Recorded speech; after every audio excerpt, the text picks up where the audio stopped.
straight to Southwark Crown Court, where our reporter John Bain can tell us what's happened to the former Labour MP David Chater. John. Yes, David Chater has completed the transition from the honourable former member for Bury North to a convicted criminal.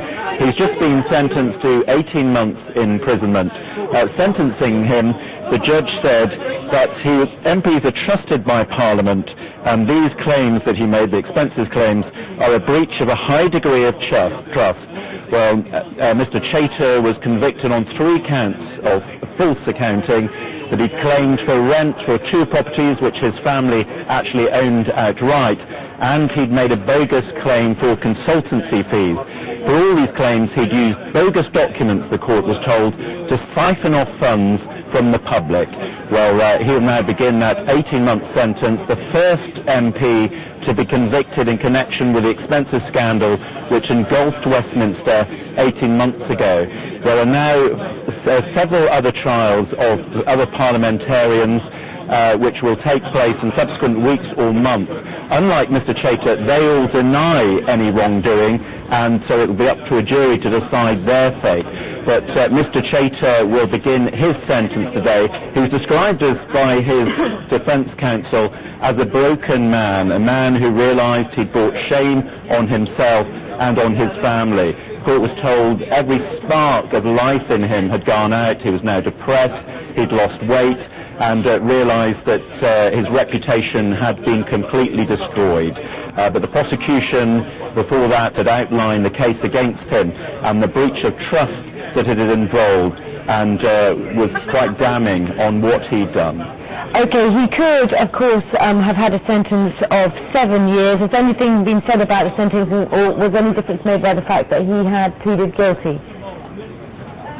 Yes, we don't have the full details of that, but it will inevitably have been a factor that he pleaded guilty before his trial actually began. It was due to begin 3 days later. He pleaded guilty before it did begin, so allowances will have been made for that. Also, the fact that he had no previous convictions.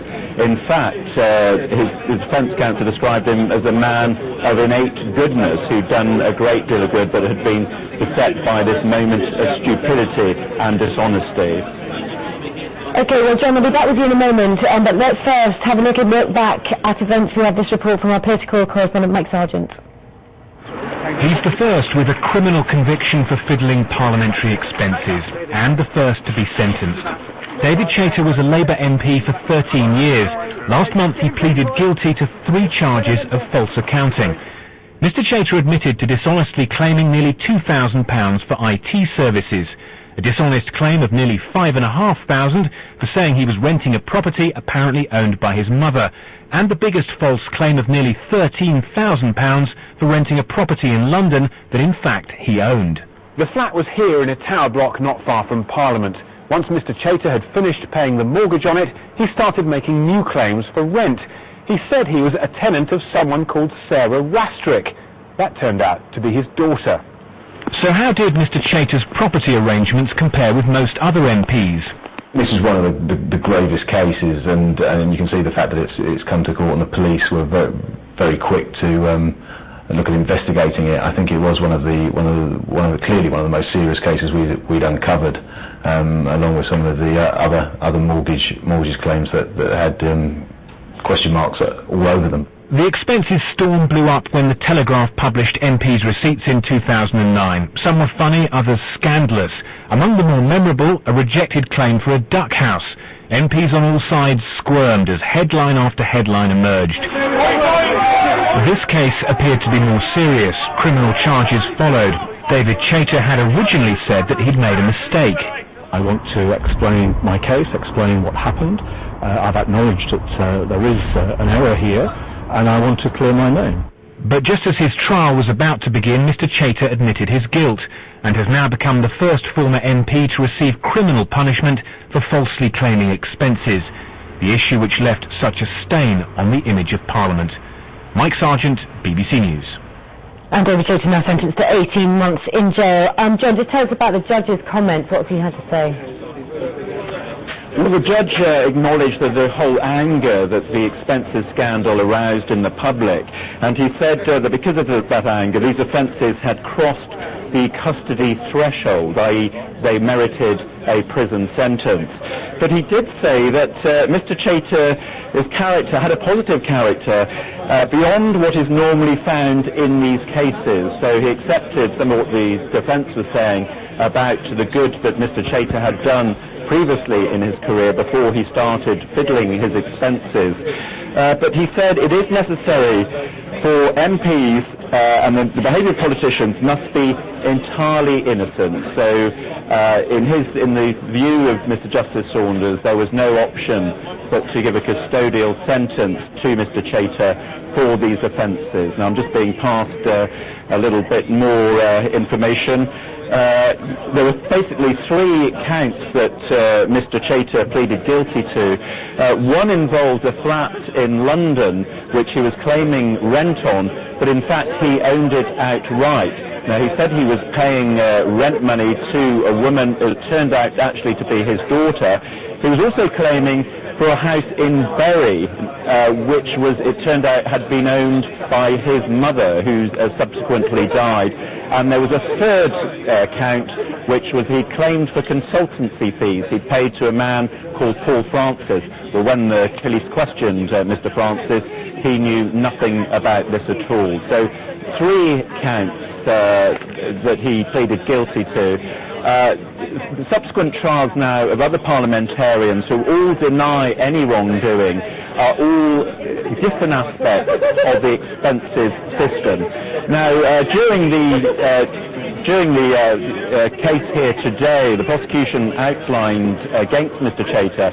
They pointed out that he'd been an MP since 1997 and had been re-elected on 2 occasions. Now, the prosecution said that had given him adequate time to get familiar with the parliamentary guidelines on claiming expenses.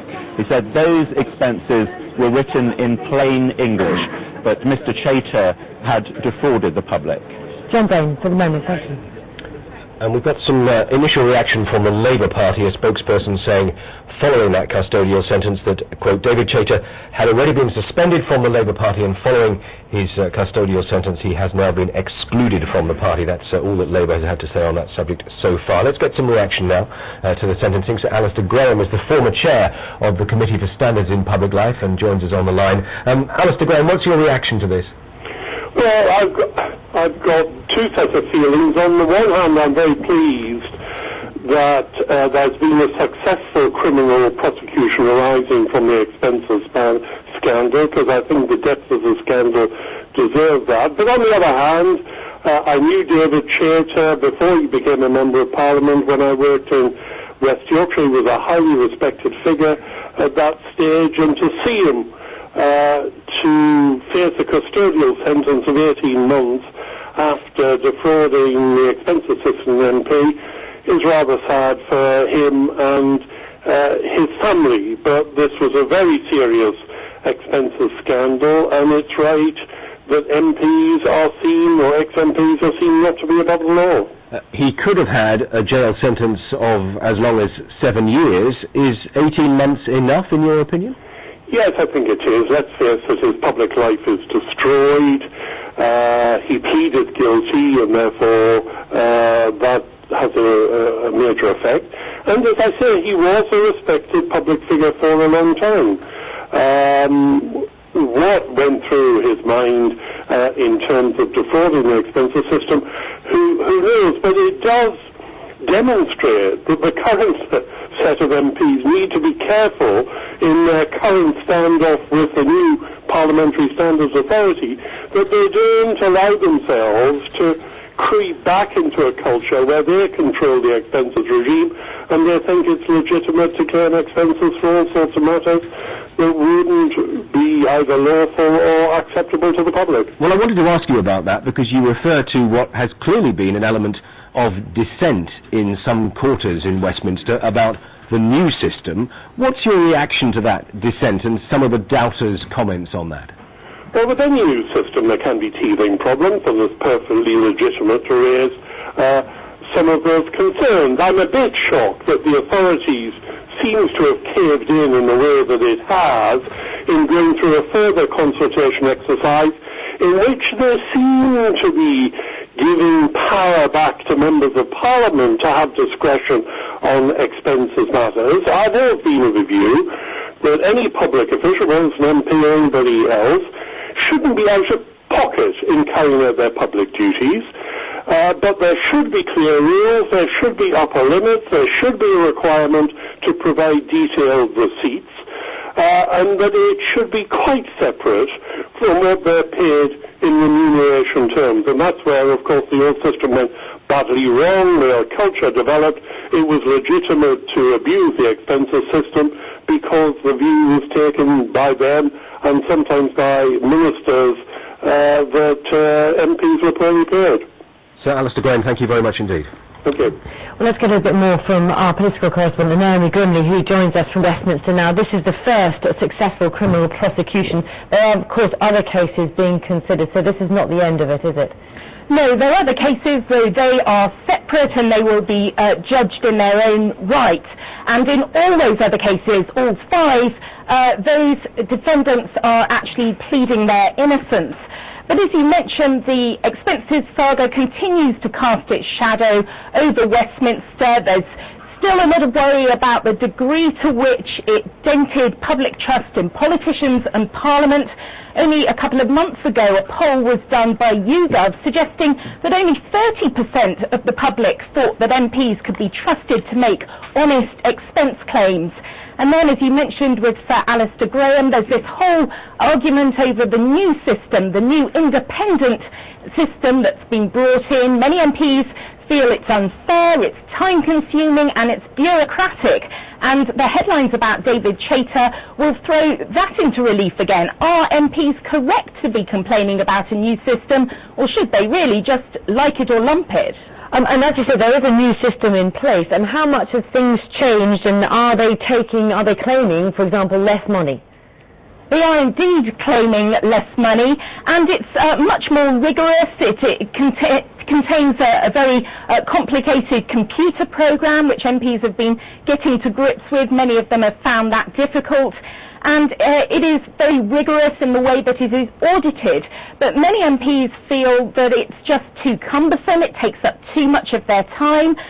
Some MPs have said that it's actually had a strain on their family life, because in some cases they're not being paid quick enough. That means they then have to borrow money off other family members. And there's also a great deal of concern from MPs who live around London who feel that they're not allowed to charge for second homes, but they've still got to find a way of getting themselves back to their constituencies after late night votes. And last month, David Cameron seemed to side with a lot of those MPs, agreeing that he thought the new system was anti-family and saying that it did need to reform itself or it would be reformed come April. Okay, Naomi Grimley, thank you. Speak to you later. Thanks. Let's get some more reaction now. Fraser Nelson is the editor of The Spectator and has just sat down for us at Westminster. Fraser Nelson, your thoughts on this sentence? 18 months is by no means a trivial sentence here. I think there was always a suspicion that he might have managed to succeed in his claim that MPs should somehow be immune from this type of prosecution. But see, there were 3 appeals, none of them worked, and David Chater ended up in court, and I think the public will have a sense here that justice has been done. If you get caught fiddling your benefits in Britain, you're liable to prosecution and imprisonment. And I think what we've seen today is the same is true for our lawmakers. If our MPs break the law, if they get caught guilty of false accounting, they will go to prison too. You think people will see this as justice even though he could have been sent to prison for longer than this? Yes, but not that much longer. If he pleaded not guilty, it would have been 2 years rather than 18 months. This is by no means a trivial sentence. It's not like it's a kind of a few weeks in the clink and then you're out. The public the anger over expenses exploded in full 2 years ago.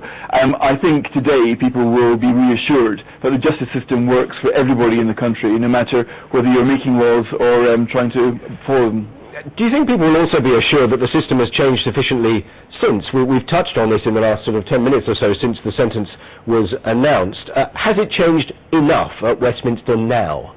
Oh yes, it's changed tremendously. If anything, it's gone too far the other way. You've got MPs who are literally sleeping in their offices and blow up beds now because they daren't claim for a hotel room around the corner from the House of Commons. So I don't think the House of Commons is a place where fiddling expenses is still going on. MPs live in fear of getting caught for fiddling so much as a bar of chocolate at the moment. The days where they would even consider the sort of mortgage scams which David Chater was found guilty of are gone, I think, forever.